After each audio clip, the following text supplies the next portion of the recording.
Alam mo la, iniisip ko pa rin si Seb.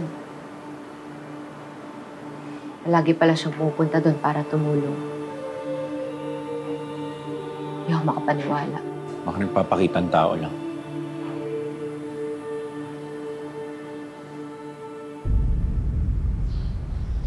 Yan din yung akala ko nung una.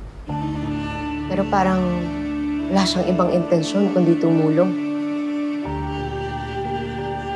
Di kaya nagbago na siya. Walang imposible sa Diyos. Ay, dali. Alam kong pagod kayo, ha? Nahanda ako kayo na makakain, ha? Ah, hindi na la. Tawagin ko na naman si Magnolia. Ano ka ba? Pagbigyan mo naman ako, apo ko. Ha? Hindi na nga ako. Salamat lang. Ay, ano ka ba? Alis ka muna dyan at may pagkain sa ref. O, ayan. Painitin ko na lang to.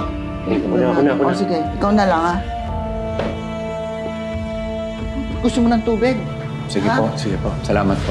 Sige, painitin mo na yan.